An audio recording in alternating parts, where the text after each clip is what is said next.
নাহনু নাকুসসু আলাইকা আহসানাল কসাস বিমা আওহাইনা ইলাইকা হাযাল কোরআন। সারা পৃথিবীতে যত গদ্য পদ্য উপন্যাস কবিতা আবৃত্তি যা কিছু আছে, আল্লাহ সুবহানাহু ওয়া তাআলা পবিত্র আল কোরআনে যে সমস্ত কিচ্ছা কাহিনী, ঘটনা, উপন্যাস, কথাবার্তা বর্ণনা করেছেন, এর থেকে উত্তম কোনো কথা আর পৃথিবীর কোনো মানুষের লেখা বইয়ের ভিতরে থাকতে পারে না। ওই জন্য আমি একাধিকবার বলি যে একটা মানুষ যদি তার জ্ঞানের পরিপূর্ণতা যদি লাভ করতে চায়, সে যদি মনে করে আমি জ্ঞানী হব, আমি তো মনে করি একটা মানুষ তার জ্ঞানের পরিপূর্ণতার জন্যে শুধু যদি কোরআন মাজিদটাই যদি অধ্যয়ন করে, তাহলে তাকে আর এক্সট্রা কোনো কিতাব অধ্যয়ন করে তাকে জ্ঞানী হতে হবে এরকম কোনো অপশন নেই। কারণ আপনারা জানেন, সকলেই শিক্ষিত মানুষ, যে পৃথিবীতে জ্ঞানকে বিভিন্ন স্তরে ভাগ করে দেওয়া হয়েছে, শিক্ষাকে বিভিন্ন ডিপার্টমেন্টে ভাগ করে দেওয়া হয়েছে। ওই জন্য দেখবেন মাধ্যমিক পাস করার পরে সরকারিভাবে ওই ছাত্রকে জানানো হয় যে তুমি কোন বিষয় নিয়ে পড়াশুনো করবে বলো। কেউ বিজ্ঞান নিয়ে পড়ছে, কেউ বাংলা নিয়ে পড়ছে, কেউ ভূগোল নিয়ে পড়ছে, একটা ডিপার্টমেন্টে এগিয়ে যাচ্ছে। এখন ভূগোলের কোনো ছাত্রকে যদি বলা হয় যে একটা ইংলিশের ক্লাস তোমাকে আজকে নিতে হবে, তার পক্ষে এটা সম্ভব নয়, সম্ভব নয়। আপনি চিকিৎসার জগতে আসুন, নাকের ডাক্তার আলাদা, চোখের ডাক্তার আলাদা, কানের ডাক্তার আলাদা, হাড়ের ডাক্তার আলাদা, হার্ট স্পেশালিস্ট, কেউ চোখের স্পেশালিস্ট, কেউ গাইনোলজিস্ট, বিভিন্ন ডিপার্টমেন্টে ভাগ করা হয়েছে, হয়েছে না? আপনি যদি একটা চোখের ডাক্তারকে যদি বলেন যে একটা মহিলার বাচ্চা হবে, এখনই আপনাকে সিজার করতে হবে, এই ডাক্তারের পক্ষে সম্ভব না অসম্ভব? অসম্ভব। তার মানে পৃথিবীতে এমন একটা সাবজেক্ট আপনি দেখাতে পারবেন না যে সাবজেক্টের ভিতরে একটা মানুষের প্রয়োজন সমস্ত জ্ঞান সেই সাবজেক্টের ভিতরে পাওয়া যাবে। পৃথিবীতে এরকম কোনো বই খুঁজে পাওয়া যাবে না। একটি মাত্র কিতাব আছে, তার নাম আল কোরআন। আপনি বৈজ্ঞানিক হবেন, মহাকাশ সম্পর্কে জানবেন, আপনি এর ভিতরে তত্ত্ব খুঁজুন, পেয়ে যাবেন। মায়ের পেটে কিভাবে বাচ্চা জন্ম হয়, কতদিনে বাচ্চা রুহু আসে, কতদিন রক্ত অবস্থায় থাকে, সমস্ত ডিটেলস এর ভিতরে পাবেন। আপনি অর্থনৈতিক জীবন সম্পর্কে জানতে চাইছেন, এতে পাবেন। পারিবারিক জীবন সম্পর্কে জানতে চাইছেন, আপনি এতে পাবেন। এক কথায় তিবিয়ান আলী কুল্লে শাই, আল্লাহ সুবহানাহু ওয়া তাআলা প্রত্যেক ব্যাপারে আলোচনা করে দিয়েছেন, প্রতিটা বিষয়ে। এবং শুধু আলোচনা করেছেন তা নয়, একেবারে নির্বোধ, একেবারে অশিক্ষিত, একেবারে নিরক্ষর, একেবারে পাগল কোয়ালিটির মানুষদের জন্যেও এমন সূক্ষ্ম কিছু বিষয়ের উদাহরণ পেশ করেছেন যেটা বোঝার জন্য জ্ঞানী হওয়ার প্রয়োজন নেই, সাধারণ মানুষ হিসেবে থাকলেই বোঝা সম্ভব। একটা দুটো আপনাকে দৃষ্টান্ত পেশ করি। পৃথিবীতে কিছু মানুষ আছে, তারা নিজেকে নাস্তিক বলে দাবি করে, করে না? আমি মমতাজুল ইসলাম এটা বলছি, পৃথিবীতে কেউ নাস্তিক হয় না। নাস্তিক বলে কোনো শব্দ নেই। যেগুলো ব্যবহার করা হয় এগুলো এমনিতে ব্যবহার করা হচ্ছে, নাস্তিক বলে কোনো শব্দ নেই। ডিকশনারিতে পাবেন নাস্তিক, এগুলি এমনিতে, কিন্তু আদৌ নাস্তিক বলে কিছু নেই। শিক্ষিত মানুষরা জানেন যে কর্তা ছাড়া কর্ম অচল, তাই না? কর্তা ছাড়া কোনোদিন কর্ম হয়? হয় না। আমি বিরিয়ানি খাচ্ছি এখন, বিরিয়ানিটা খুব টেস্ট। আচ্ছা বলুন তো, এর পিছনে একটা রাঁধুনি লুকিয়ে আছে না নেই? আছে। আমি একটা গান শুনছি, এই গানের পিছনে একজন গায়ককে খুঁজে পাওয়া যাবে কি যাবে না? যাবে। প্যান্ডেল বিশাল আকারে তৈরি করা হয়েছে, এর পিছনে একজন মিস্ত্রি আছে না নেই? আছে। তার মানে বোঝা যাচ্ছে পৃথিবীতে প্রতিটা কাজ অচল কর্ম ছাড়া, কর্তা ছাড়া অচল। আপনারা এই মুহূর্তে আমার জবান সকলেই শুনতে পাচ্ছেন, নিশ্চয় আমার জবানের পিছনে মুমতাজুল ইসলাম বলে একজন লুকিয়ে আছে, আছে না নেই? আছে। এবার আপনাকে বলছি, সূর্য পূর্ব দিকে উঠে পশ্চিম দিকে আস্তে আস্তে আস্তে আস্তে তার আলোকে নিভিয়ে দিয়ে চলে যায়, রাত্রি নেমে আসে, তাই তো?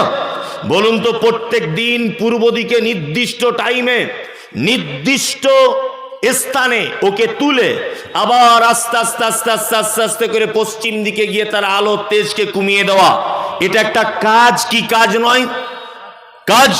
তাহলে কাজ যখন, তার পিছনে কর্তা থাকতে হবে, কর্তা ছাড়া কাজ সম্ভব নয়। সারা পৃথিবীতে যা কিছু হচ্ছে, চাঁদ 15 তারিখ পর্যন্ত তার রশ্মি দিয়ে পৃথিবীকে সাজিয়ে রাখে, 16 তারিখ থেকে আস্তে আস্তে অন্ধকার দিয়ে সাজায়। আপনার তারকাগুলি আসমানে ঠিক জায়গায় নির্দিষ্ট টাইমে ফুটে ওঠে, আবার নির্দিষ্ট টাইমে তারা চলে যায়। এই যে কাজ, এর কাজের পিছনে একজন কর্তা আছে না নেই? আছে। তার মানে পৃথিবীতে আর কেউ নাস্তিক থাকতে পারে না। কেউ নিজে ইচ্ছা যদি বলে যে আমি নাস্তিক, সেটা আলাদা বিষয়। আমি যেটা আপনাকে বোঝাতে চাইছি, সূক্ষ্ম সূক্ষ্ম বিষয় আল্লাহ সুবহানাহু ওয়া তাআলা সাধারণ মানুষদের জন্য বুঝিয়েছেন।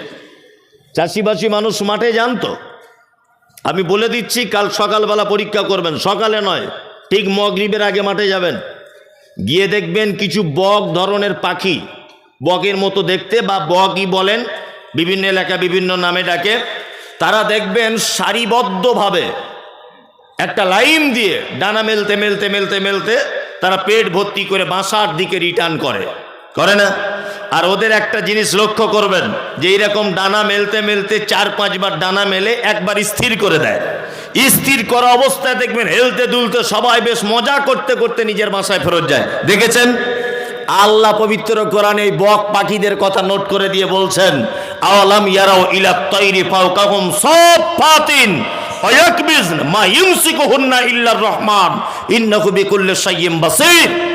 আরে নাস্তিক, তুমি যদি নাস্তিক বলে নিজেকে দাবি করো, একবার পাখির দিকে তাকিয়ে দেখো, মহাশূন্যতে তারা ডানাটা মেলতে মেলতে এক পর্যায়ে স্থির করে দেয়।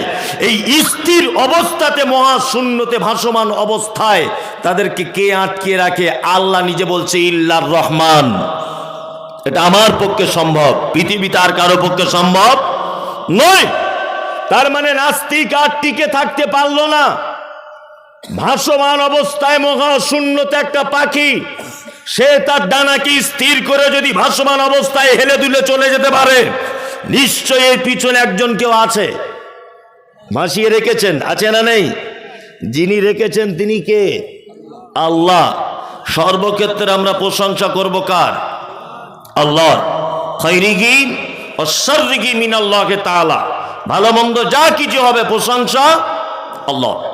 আমি পবিত্র গ্রন্থ মুকুট আল কোরআনুল কারীমের যে সূরা নিয়ে আলোচনা করব, এখানে অনেক আলেম ওলামারা বসে আছেন। কোথাও যদি আমি ভুল কথা কিছু বলি, অবশ্যই আপনারা আমাকে নক করবেন, এই রাইট আপনাদেরকে দেওয়া হলো। আর এই কারণেই আপনারা বসে আছেন। সভাপতি সাহেব যিনি আছেন, আপনার কাছে বিনীত অনুরোধ, আপনি আমার বক্তব্য এ থেকে জেড পর্যন্ত নোট করুন। কোথাও যদি আমি মানুষ মিস হয়ে যায়, আপনি আমাকে সংশোধন করে দিবেন, তাহলে আমি আপনার জন্য দোয়া করব ইনশাআল্লাহ।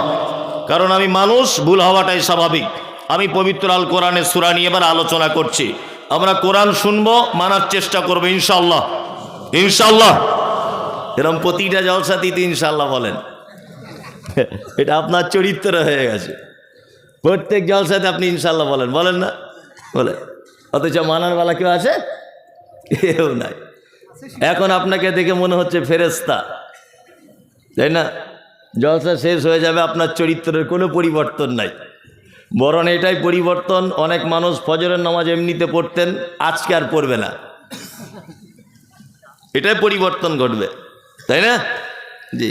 আসলে মানুষ তো খুব বোকা, মানে সস্তায় জান্নাতে যাওয়ার লাইন খুঁজছে। কি করে সস্তাতে? নামাজ না পড়ে কি করে জান্নাত যাওয়া যায়? আর রোজা না করে কি করে জান্নাত যাওয়া যায়? আর দান না করে কি করে জান্নাত যাওয়া যায়? মানে সব জায়গাতে একটা সস্তা লাইন খুঁজছে, তাই না? জি, সস্তাতে নয়। আমি পবিত্র আল কোরআন দিয়ে আপনাকে একটা একটা করে বলছি, ইনশাল্লাহ মেনে নেব আমরা, ইনশাল্লাহ। সূরাটির নাম হচ্ছে সূরায়ে আল আরাফ। আরাফ, আরাফ শব্দের অর্থ হচ্ছে উচ্চ স্থান। কি? উচ্চ স্থান। আর জান্নাত আর জাহান্নামের মাঝখানে একটা প্রাচীর আছে, এই প্রাচীরটাকে বলা হয় আরাফ। এর মূল শব্দটা হচ্ছে উরফুন, বহুবচন আরাফ। আপনারা জানেন আরবি ব্যাকরণ সম্পর্কে যাদের জ্ঞান আছে একটু আধটু, যে মোরগের মাথাতে একটা ফুল হয়, দেখেছেন? আচ্ছা, মোরগের মাথার ফুলটা কি নিচের দিকে হয় না একদম উপরে হয়? একদম উপরে। ওই জন্য আরবিতে মোরগের মাথার ফুলকে কি বলা হয়? উরফুদ্দিক, অর্থাৎ উচ্চ স্থানের ফুল মোরগের। উরফুদ্দিক কি বললাম বুঝলেন? উচ্চ স্থানে মোরগের ফুল। এটা একটা ছোট্ট বিষয় জেনে নিলেন। আল্লাহ সুবহানাহু ওয়া তাআলা অত্র সূরার ভিতরে বলছেন আলিফ লাম মিম সাদ।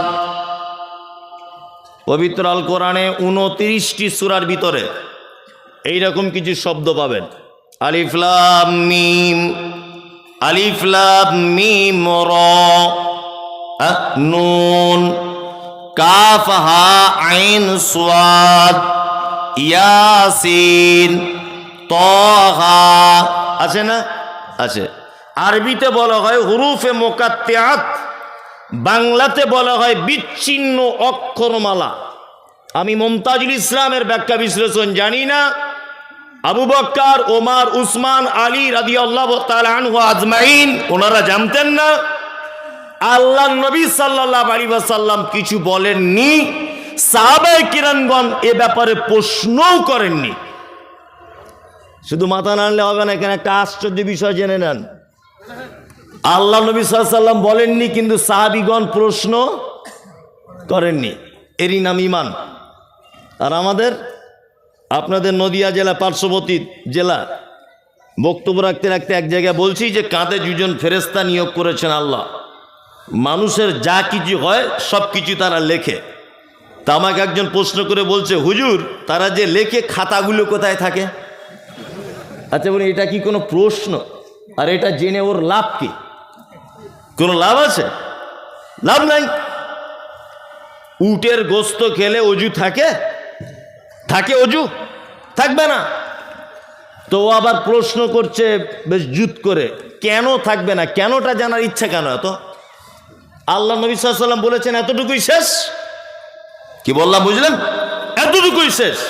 এইটুকুন আপনাকে একটা চমৎকার ঘটনা বললে আপনি বুঝতে পারবেন সাহাবায়ে কিরামদের চরিত্র কেমন। আল্লাহ নবী সাল্লাল্লাহু আলাইহি ওয়াসাল্লাম একদা মসজিদের ভিতরে বসে আছেন। সাহাবীদেরকে বলছেন, আল্লাহ রাসূল তোমরা কি জানো আবু বকরের ঈমান কেমন? তখন সাহাবাগণ বলছেন, আল্লাহ রাসূল আপনি আর আল্লাহ ভালো জানে, আমরা কি করে জানবো আবু বকরের ঈমান কেমন? এটা কেমন কথা? তখন আল্লাহ রাসূল সাল্লাল্লাহু আলাইহি ওয়াসাল্লাম পরীক্ষা করার জন্য সাহাবায়ে কেরামদের দিকে তাকিয়ে বলছেন, ওই দেখো, ওই দেখো রাস্তা দিয়ে একটা 4 পায়ের প্রাণী তার কাঁধের উপরে উঠে মালিক তার প্রাণীর সঙ্গে কথা বলতে বলতে যাচ্ছে। আচ্ছা বলুন তো, আমি যদি এখন বলি যে ওই রাস্তা দিয়ে একটা গরুওয়ালা তার গরুর পিঠের উপরে গরুর সঙ্গে কথা বলতে বলতে যাচ্ছে, কেউ বিশ্বাস করবে? গরু কথা বলে? বলে না। তখন বৈঠকে বসে থাকা সাহাবীগণ বলছেন, আল্লাহ রাসূল এটা আমার কেমন হলো? গরুর মালিক কোনোদিন গরুর সাথে কথা বলতে পারে? গরুর কি মুখে ভাষা আছে? আল্লাহ নবী সাল্লাল্লাহু আলাইহি ওয়াসাল্লাম বলছেন, তোমাদের ঈমান আর আবু বকরের ঈমান এই জায়গাটাতেই ডিফারেন্স। এই কথাটা যদি একবার আমি আবু বকরকে যদি বলতাম, তা আবু বকর অন্ধের মতো বলে দিত, আল্লাহ রাসূল আপনি যখন বলেছেন এটা 100% ঠিক। গরু কথা বলতেও পারে। কি বলছে কিছু বুঝতে পারছেন? এটা সাহাবীদের চরিত্র। আর আমাদের চরিত্র, উটের গোশ খেলে কেন ভাঙবে? এত গরুর গোশ খায় অজু ভাঙে না, এইসব ব্যাপার। হ্যাঁ, এইটা করলে কেন এটা কি হবে, এটা করলে এটা কি হবে, প্রশ্ন না?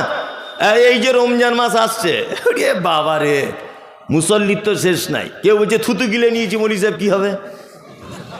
ইঞ্জেকশন দেওয়া যাবে, হালকা একটু কেটে গেছে, কি প্রবলেম? হ্যাঁ, তা দুপুরবেলা শুয়েছিলাম, আমার বউ আমার পাশে এসে শুয়ে পড়েছে, রোজা হবে কি না, এইসব নানান ঢঙের প্রশ্ন নয়? এত প্রশ্ন, আল্লাহু আকবার। ইমাম সাহেবদের রমজান মাসে ঘুমটাই হারাম করে দিবে, মানে ওর মতো মুসল্লির এলাকাতে নাই। রমজান মাস শেষ, ঈদের আগের দিন তেরে নাম চুল কেটে সিনেমা হলের টিকিট কেটে বসে আছে। সেই লোকটাই এত প্রশ্ন করছিল, ঠিক না? বাস্তব বলছেন এগুলো। বেশি প্রশ্নতত্ত্ব করতে যাবেন না। ইসলামিক ব্যাপারে মান্যতার দিক দিয়ে দুটো জিনিস দেখবেন। কটা জিনিস? দুটা। এক, কোরআনে যদি সেটা থেকে থাকে আমি অন্ধের মতো বিশ্বাস করে নিলাম। দুই, সহি হাদিসের ভিতরে ঘটনাটা আছে কি না এটা জেনে নেবেন। আপনার মান্যতার মানদণ্ড দুটো। কটা? দুটো। একটা হচ্ছে সহি হাদিস আর একটা হচ্ছে আল কোরআন।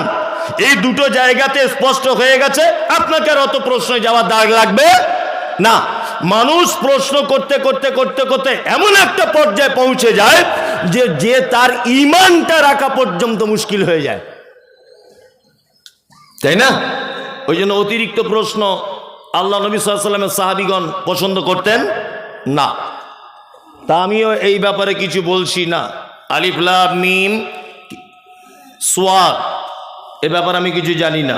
নবীজিও বলেননি, সাহাবায়ে কেরামগণ বলেননি, আমি মুমতাজুল ইসলাম বলছি না। তারপর আল্লাহ তাআলা বলছেন, কিতাবুন উনজিলা ইলাইকা ফালা ইয়াকুন ফি সাদরিকা হারাদুম মিনহু লিতুনজিরা বিহি ওয়া যিকরা লিল মুমিনিন। এটা একটি কিতাব। এটা কি কিতাব?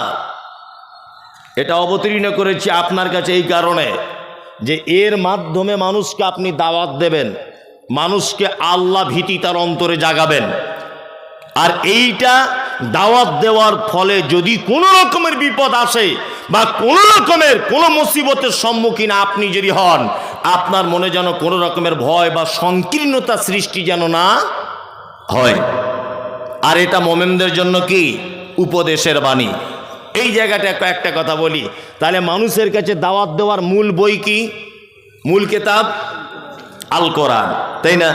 আমি এই সত্য কথাগুলো টেনে টেনে কোরআন মাজিদ থেকে বার করে করে জাতির সামনে যখন বলি, এক শ্রেণীর আলেম ওলামারা তখন আমার মা বোন তুলে গালাগালি দেয়। আল্লাহ তাআলা বলছেন, কিতাবুন উনজিলা ইলাইকা ফালা ইয়াকুন ফি সাদরিকা হারাদুম মিনহু। আপনার কাছে এটা কোরআন অবতীর্ণ করেছি, এর মাধ্যমে আপনি মানুষকে আল্লাহর ভয় দেখান, জাহান্নামের ভয় দেখান। এক কথায় এইটা দিয়ে আপনি তবলিগ করুন মানুষকে। কি দিয়ে তবলিগ করা লাগবে? কি দিয়ে? মানুষকে এইটা দিয়ে তবলিগ করা লাগবে। এইবার আপনাকে আর একটা কথা বলে রাখছি, এইটা আমার বক্তব্যর প্রাসঙ্গিক থেকেও আলাদা। সেটা কি? এবার আপনাকে বলছি, কোরআন মাজিদ অবতীর্ণ হয়েছে আল্লাহ নবী সাল্লাল্লাহু আলাইহি ওয়াসাল্লামের কাছে নবী হওয়ার আগে না নবী হওয়ার পরে? নবী হওয়ার পরে। আল্লাহ নবী সাল্লাল্লাহু আলাইহি ওয়াসাল্লাম বাচ্চা থেকে 40 বছর পর্যন্ত ভালো মানুষ ছিলেন না ছিলেন না? ছিলেন। 40 বছরে নবুয়তি লাভ করেছেন। উনি যে যুগে জন্মগ্রহণ করেছেন তার নাম আইয়ামে জাহেলিয়াত, অর্থাৎ মূর্খতার যুগ। মূর্খতা, এত মূর্খতা যে বাপ তার বেটির সঙ্গে রাতের বেলা শারীরিক সম্পর্ক করত। মানুষ মারা গেলে তার মাথাটা কেটে মগজ বার করে ঠিক এই টুপিটার মতো মাথার খুলিটা করত, তাতে শরাব পান করত তারা। মৃত্যু মানুষের মাথার খুলিতে শরাব পান করত। সেই যুগে সব থেকে 4টি পাপ ছিল পৃথিবীর ভয়ঙ্কর পাপ। 1, চক্রবৃদ্ধি হারে সুদ। 2, গোত্তরীয় ঝামেলা। 3 নম্বরে হচ্ছে ব্যভিচার। 4 নম্বরে হচ্ছে আর একটা পাপ, সেই পাপের নাম হচ্ছে ব্যভিচার, সুদ, মদ পান আর গোত্তরীয় ঝামেলা। 4টি পাপ।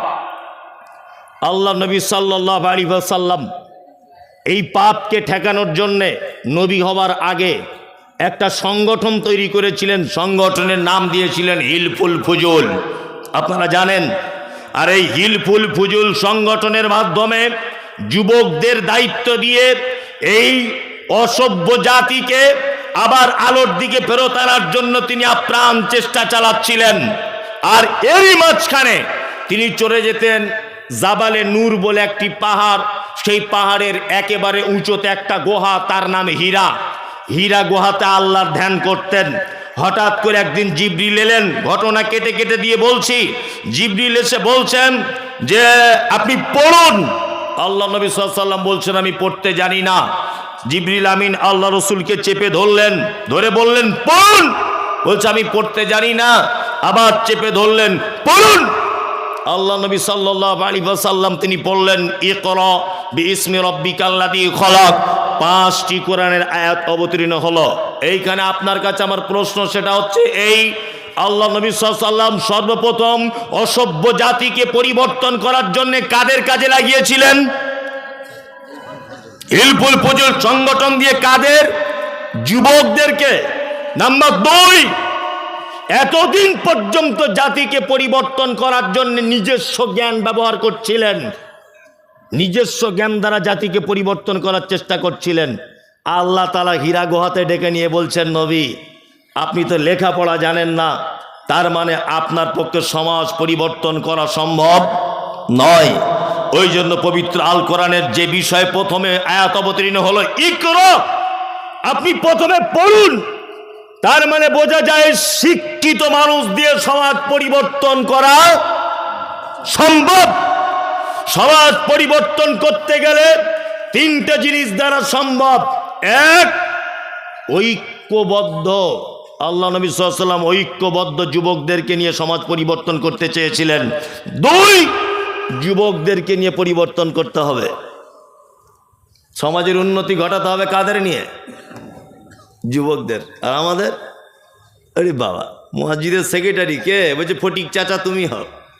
চাচার বয়স কত না 75 বছর। ও তো নিজেই পেচ্ছাপ পায়খানা করে ফেলবে কাপড়ে, ও কি দায়িত্ব পালন করবে? 60 বছর বয়স হয়ে গেলে সরকার তাকে বাড়িতে বসিয়ে দেয়, চাকরি থেকে বসায় না। সরকার জানে না? সরকারি স্তরে উচ্চ মানুষ নেই, তারা জানে 60 বছর বয়স হয়ে গেছে মানে কানে কম শুনবে, চোখে কম দেখবে, স্কুলে এসে ভুলভাল পড়াবে। ওই জন্য মাস্টার হিসাবে তাকে বাড়িতে বসিয়ে বসিয়ে অর্ধেক বেতন দেওয়া হয়। তবুও সরকার বলে তুমি স্কুলে এসে আমার ছাত্রদেরকে সর্বনাশ করে দিও না, বাড়ি বসে বসে বেতন খাও তবুও ভালো, তবে তুমি স্কুলে আসতে পাবে না। ওই জন্য আমি বলি প্রত্যেক বক্তব্যতে এটা, যুবকদেরকে সব কাজে এগিয়ে নিয়ে আসার চিন্তা ভাবনা করুন। কি বললাম বুঝলেন? সব কাজে যুবকদের। 2 নম্বর, সমাজ পরিবর্তন করতে গেলে পবিত্র আল কোরআনের মাধ্যমে সমাজ পরিবর্তন করা লাগবে। আল্লাহ নবীকে পর্যন্ত ডেকে নিয়ে বলছেন ইকরা বিইসমি রাব্বিকাল্লাযী খলাক, আপনি কোরআন পড়ুন, তারপরে এইটার মাধ্যম দিয়ে সমাজ পরিবর্তন করুন। কি বললাম বুঝলেন? এইবার আপনার সঙ্গে আমার কয়েকটা কথা। আমাদের বর্তমান বাজারে একটা দল আছে না, যারা মানুষের কাছে তবলিগ করে করে বেড়ায় না? হ্যাঁ, এখানেও থাকলে থাকতে পারেন, আপনার সঙ্গে আমার কোনো আপত্তি নেই, কোনো জায়গাতে বিবাদ নেই। লোকটা 40 দিনের জন্য মানুষের কাছে দাওয়াত দেওয়ার জন্য বাড়ি থেকে বার হয়েছে। সঙ্গে নিয়েছে কি না, এই বগলে নিয়েছে ফাজাইলে আমল আর এই বগলে মুনতাখাবে হাদিস। এই দুটো কিতাব নিয়ে ও দাওয়াতের কাজ করছে। 40 দিন বাড়ি থেকে বার হয়ে গেছে, তবলিগের কাজ করছে। কিয়ামত পর্যন্ত যদিও তবলিগ করতে থাকে, তবলিগের সফলতা আসবে না, কোশ্চিন কালে আসবে না। কারণ হচ্ছে এই, ও নামাজ শেষেই দাঁড়িয়ে বলছে বাকি নামাজ বাদ আপনারা বসে যাবেন, দিন ও ইমানের কিছু কথা হবে। এইটা বলার পরে দেখছি ফাজাইল আমলটা খুলে খুলে পড়ছে, মুনতাখাবে হাদিস খুলে খুলে খুলে খুলে পড়ছে, মানুষকে শোনাচ্ছে। যদি ওই লোকটাকে বলেন দুটো কোরআনের আয়াত বাংলা অনুবাদ করে শোনান না, এর থেকে তো আরো ভালো কিতাব, বলবে না আমাদের বড়রা মানা করে দিয়েছে। কি বলছি বুঝতে পারছেন না? কি বলবে? যে আমাদের বড়রা উপর থেকে মানা করে দিয়েছে। আবার কি বলে জানেন? আর একটা শব্দ, কি শব্দ? যে আমরা তো কিছু জানি না, আপনাদের কাছে শিখতে এসছি। এই শিখতে এসছি, তা 40 দিন হাঁড়ি ঘন্টা নিয়ে বাড়ি থেকে বার হলি কেন? হ্যাঁ, এলাকায় মাদ্রাসা নেই, সেখানে ভর্তি হও, বদমাইশি জায়গা পাও না। বলছে আমরা কিছু জানি না, আমরা আপনাদের কাছে শিখতে এসছি। তা তোমার এলাকায় মাদ্রাসা নেই? কোশ্চিনকালেও দাওয়াতে সফলতা আসবে না। মানুষের কাছে দাওয়াত যদি দিতেই হয় কোরআন দিয়ে দাওয়াত দিতে হবে। তাবলীগ করুন, নামাজের পর দুটো ছোট্ট সূরা তেলাওয়াত করে, কোরআন মাজিদের দুটো আয়াত তেলাওয়াত করে তার বাংলা অনুবাদ করে দেন। এর থেকে ভালো দাওয়াত আর দাওয়াত নেই। আছে? নেই। আল্লাহ তারপরে নবীকে বলছেন কোরআনের কথা বলতে গেলেই সমস্যার সম্মুখীন হতে হবে। সমস্যা যখন হবে আপনার মনে যেন কোনো ভয় সংকীর্ণতা যেন তৈরি না হয়। আশ্চর্য ব্যাপার, আমি প্রথম যখন বক্তার জগতে এসেছি তখন বক্তব্য রাখতে রাখতে বলেছি এটা যে ডাক্তার জাকির নায়েক, ডাক্তার জাকির নায়েক এ দেশের মাটিতে আছে? আছে? নাই। কোথায়? ওই মালয়েশিয়াতে গিয়ে বসে আছে। কেন? কারোর মেয়ের হাত ধরে টেনেছে? কারোর মেয়ের ওন্না ধরে টেনেছে? বাংলাদেশের যত বক্তা সব এই দেশের মাটিতে ভিসা পাচ্ছে। আব্দুর রাজ্জাক বিন ইউসুফ ভিসা পায় না। কারণ কি? আব্দুর রাজ্জাক বিন ইউসুফ তোমার মেয়ের ওন্না ধরে টেনেছে? ও ভিসা পায় না কেন? ওনার বেটা আব্দুল্লাহ বিন আব্দুর রাজ্জাক ভিসা পায় না কেন? সব বক্তা ভিসা পাচ্ছে, ও কেন পাবে না? আমাদের দেশের মাটিতে যত চোর গুন্ডা বাটপার তারা এই দেশের মাটিতে একেবারে 100% গতিতে চলাফেরা করছে, তাদেরকে কোনো জায়গায় কোনো বাধা নেই। ডাক্তার জাকির নায়েক তোমার কি সর্বনাশ করেছে? লোকটাকে দেশ ছেড়ে চলে যেতে হলো কেন? একটাই তার কারণ। কারণ কি? কোরআনের হক কথা বললে জাতি ছাড়বে কি না। বক্তা বক্তব্য রাখছে, বক্তব্য রাখতে রাখতে সবাই হাততালি দিচ্ছে আর বলছে নারে তাকবীর, আল্লাহু আকবার। আগামী বছরের ডেটটা আবার লিখে নেন হুজুর। এবছরে ক টাকা নিলেন? 20,000। আগামী বছরে 30,000 দেবো, আপনি আবার ডেট লিখে নেন।